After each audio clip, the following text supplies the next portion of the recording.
Yes. The MPP led some other political parties to protest yesterday against the suspension of the CJ. Were you able to monitor? I did. What do you make of it? And the reasons they ascribe it.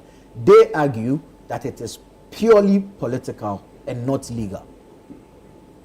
Let me say good morning to your viewers, yourself, and my Dogbe and I don't know why his money. I heard that the Osono was dead, and that they are mourning. The elephant is dead. This is solidarity. The MPP, they are there, so they're having they are in mourning. That's why you see. That's why it was just announced. When Baumia and the people went to fight at their. Thank you, Tom. Thank you, Tom. So they've been asked to wear red, and that is what we were doing yesterday. Right. Unfortunately for us, we are in a country where certain party, when it suits them, interpret the constitution the way they want it to. Unfortunately, when we were writing the constitution, they decided to boycott it. And they forgot that those who wrote the constitution were ordinary Ghanaians. And they used their common sense to write the constitution. The legalities were minimal. So we have a constitution which has endured for over the past 30, 35 years because of the people who sat down to write the constitution. And now they want to interpret the constitution. Here we are. This is not the first time that a Chief Justice a petition has been brought against the Chief Justice. In the last days of President Akufo-Addo, a petition was sent to him. And what did they do? But that didn't see the day. No. Please, just don't jump the gun. Step by step. Fufu is now going to the and we are now having the soup around it. Right. You understand? What happened when the petition was sent to him? He said it was a conveyor belt. And what did he do? He sent the petition to the Council of State for them to advise. The advice of the Council of State meant that there was no need to pursue the petition. So he came in. So this was the first time, and there was a process that was followed. Are you telling me that JM is not a Ghanaian? He comes from a different planet. So the same system that Akufo-Addo used, when JM is using that system, it's political. Double jeopardy. The outcomes are different. No, forget about the outcomes. We are talking about the process and the procedure. The outcomes comes after the process and the procedure has been followed. Is that not so? Yeah. As we sit down now, the outcome has not yet been determined. Yeah. So why are we talking about the outcomes are different? A process has been triggered, and the process is specifically stated in the Constitution, Article 146 up to 11 or 12, what the process should be. And GM has done that. Have you heard the president coming to open his mouth, even to comment on whatever is happening? If he comments, then he's taking a political decision. But he hasn't commented. So what's the politics in this?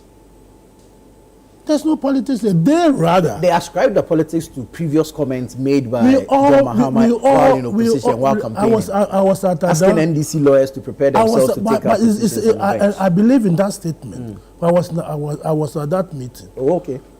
Why shouldn't we encourage our members to go to the bar? Why? Why shouldn't we encourage our members to go to the medical school to become doctors? Why don't we encourage our members to become architects?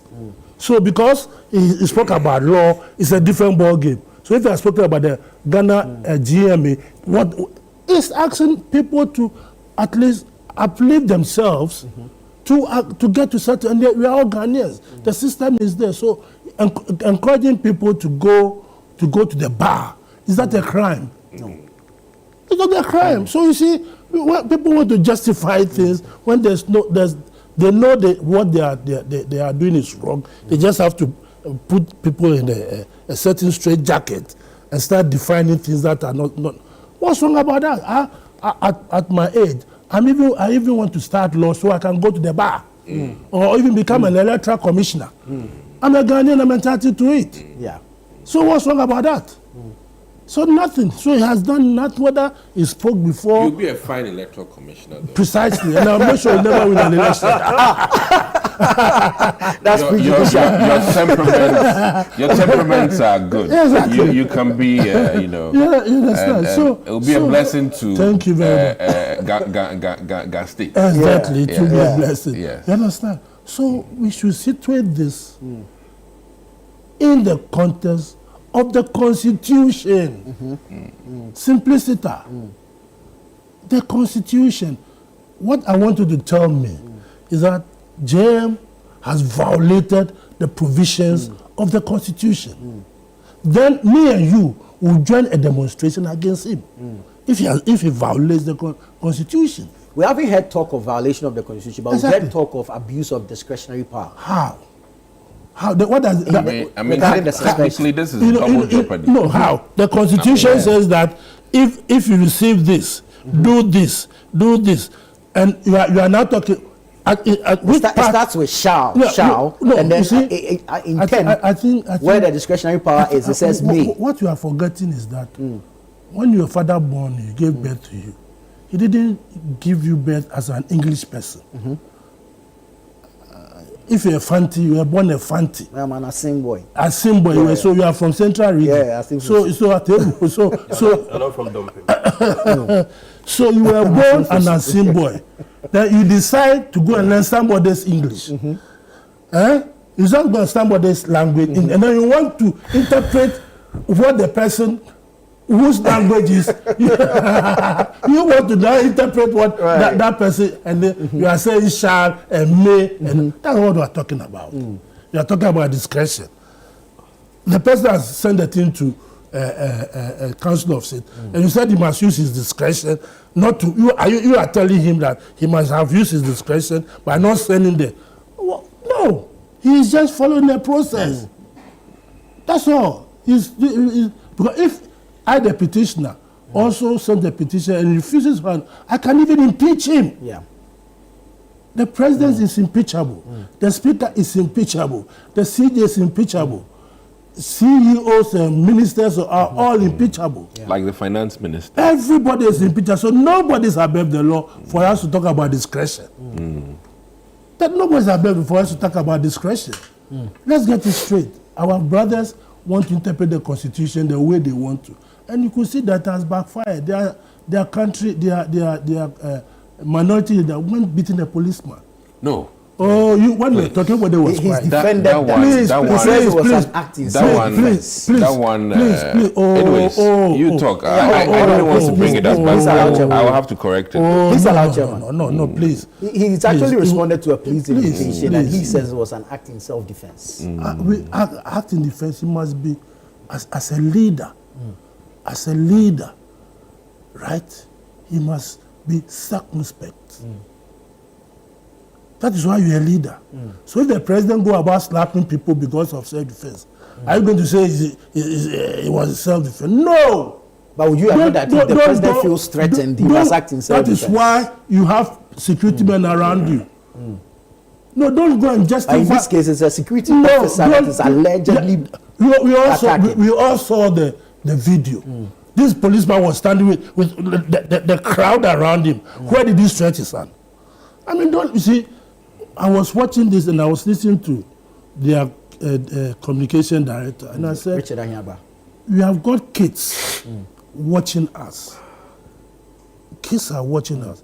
And we, the so-called leaders of this country, tend to lie on the face of it. We discredit ourselves. Everybody saw it. The policeman never threw his hand. I've been in a mob before, I've been in a crowd before. This demo, you could see that the police were not even holding trenches. And I mean, they were not even holding trenches. You couldn't see them holding guns. Unlike the previous 8 years, where you will see barriers and dogs and all. No.